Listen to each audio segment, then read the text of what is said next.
Yes, people, welcome back to Arsenal with Ash, here to preview our final home game of the season at home to Burnley. Monday night football, 8 o'clock kickoff.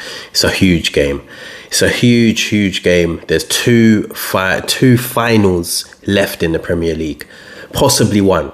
Because if we can beat Burnley, City the following day go away to Bournemouth and have to win. And if they don't win, we are Premier League champions. Wow, what a week we have in store. What are 2 weeks we have in store with the Champions League final coming after that. But boy, it starts here. We have to do our job. We can't make any errors. We have to beat Burnley. You wouldn't pick another game in this league right now for us to help us get over the line. Not even Wolves at home. It will be Burnley at home out of all of them. They're already relegated. They've got one win in 2026. That was in February. They've gone 11 games without winning a game. We should not have any trouble beating them. However,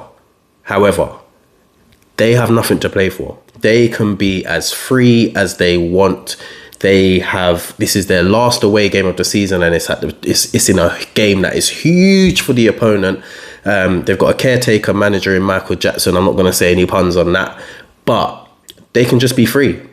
And they've got Kyle Walker in there, who's obviously Man City pretty much through and through, along with Spurs, which he's just going to have everything against us. But yeah, we can't make any errors here. There's no world in which we don't win this game. So there's also a potential thing where we have to win quite well, because this league can still go down to goal difference if we don't beat Palace on the final day. If City win their games and we draw on the final day, it comes down to goal difference. So it's a case of winning this game and winning it well, and not even just for the goal difference, but I think for our nerves as well, because we don't want a tight game. We don't want to be going into the last 10 minutes of the game just one goal up. That's going to be too nervy. And anything can happen in this league. We've been seeing it the last few weeks. The Everton City game, there's been so many games like this. Our game against West Ham last week, mental, absolutely mental. So we have to make sure that we do our job and do it well.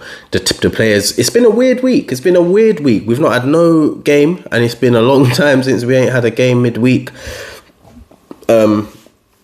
But the players have had the chance to, after that mental week they had before with the Fulham game, the Atletico game and the West Ham game, especially the way that West Ham game ended. And 2 out of those 3 games, the last 2 of those games were tight and tense till the final whistle. They then had 8 days rest to prepare for this game, so they should be raring to go. And I'm expecting high intensity football from minute 1. I'm expecting them to be chomping at the bit. Like I said, it's the final home game. It could be the final game before we're crowned champions. A little bit annoying that we can't win it at the Emirates. But yeah, like I said, we just have to go and do our job and say to City, you lot better win or we are lifting this trophy. So yeah, man, it's a massive game. It doesn't need to be spoken about in that.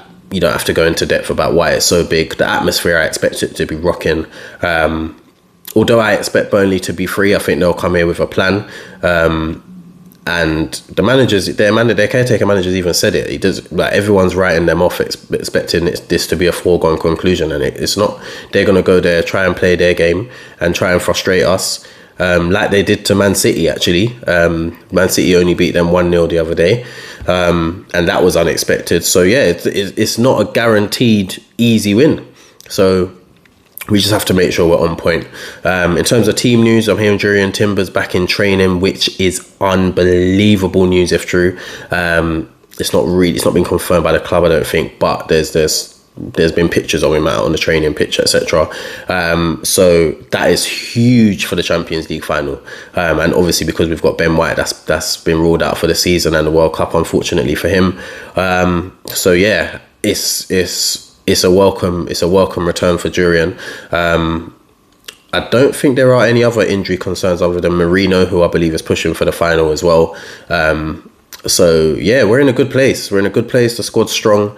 And like I said, they've had a welcome rest, and they're going to have another welcome rest after this game as well. So yeah, man.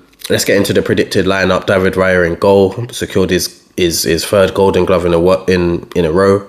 Big up to him. Top goalkeeper, and we saw what he done last week. Guaranteed starter.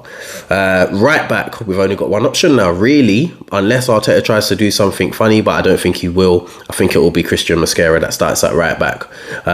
Centre backs will be Saliba and Gabriel, and at left back I'd go with Calafiori. And I think it's a thing of now for the rest of the season.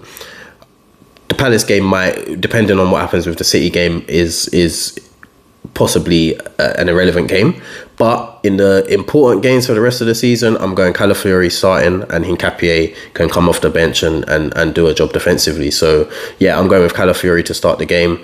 Centre midfield there's a bit of a conundrum, because do you stick with the midfield three that we've had recently, which is Declan Rice, Miles Lewis-Skelly and Eberechi Eze, or do you bring Martin Odegaard on into the team, who had a massive impact last week away at West Ham? And then if you do that, do you take Eze out the team completely, or do you put him onto the left to replace Trossard, who's actually been in really good form in the last couple of games? So it's a conundrum. Or do you go Odegaard, Rice, Eze to throw a bit of a spanner in the works and push? And it's funny because I said all of that and didn't mention Zubimendi. I just don't think he gets in this team for the rest of the season, unfortunately. So, yeah, I don't know. I actually don't know what I'd do. I'd probably be inclined to keeping it how it's been, because although we haven't been amazing, we've been getting the job done, and those players deserve to be out there. I can see a world, if I'm being honest, where Odegaard comes in for Eze completely, which I won't like, because I think Eze needs to be on the pitch. But I'd stick with the midfield three that we've had, which is Declan Rice, Miles Lewis-Skelly and Eze. So hopefully we'll see that. And then in the front three, I'd stick with the same front three as well, with Trossard, Gyökeres and Saka. Saka we need a performance from him. And yeah, we'll have options off the bench. If we go with that team, we'll have the likes of Odegaard, Havertz, Noni, Martinelli, Dauman, Zubimendi. The bench looks strong now, all of a sudden. So yeah, we'll have game changers on the bench if we need, but hopefully that 11 should get the job done. And I want to go with a quite convincing win. I'm going to go with a 4-0 Arsenal win. If we can get a goal early, I think the floodgates open and we can do a job on them. However, if it is nervy, I wouldn't be overly surprised. I can't take it. I don't need it. Please, none of us fans need this, boys. You lot don't need it. So please just get the job done early, and we can enjoy the last few minutes of our last home game of the season and push you on to go and win that league next week if need be. So yeah, obviously there'll be a lap of appreciation from the players after the game. I'm hearing they're going to try and do that as quickly as possible, because they appreciate it's a Monday night. And yeah, like I said, let's get that job done, man. And put all of that pressure on City to go to Bournemouth, because Bournemouth are fighting for a Champions League place all of a sudden. That is within their reach. And it's their last home game of the season. They beat City last season as well at their place. They're in great form. I think they're unbeaten since the start of January, which was against us when we beat them at their place. They're in great form. But City are in good form as well. I don't think they've lost a domestic game for quite a few months. They've obviously just won the FA Cup as well, so they're going to be buzzing. But Bournemouth would have had about a 10-day break compared to City's 2 or 3 day break. So yeah, man. Hopefully Bournemouth can do the job. I'll be watching that one as well. And yeah. But yeah, let's push. Let's do our job first, and then we can sit down and watch those two go at it. So yeah, let me know your thoughts in the comments. Like, share, subscribe, hit that notification bell, and come on, you Gunners, man. The final push.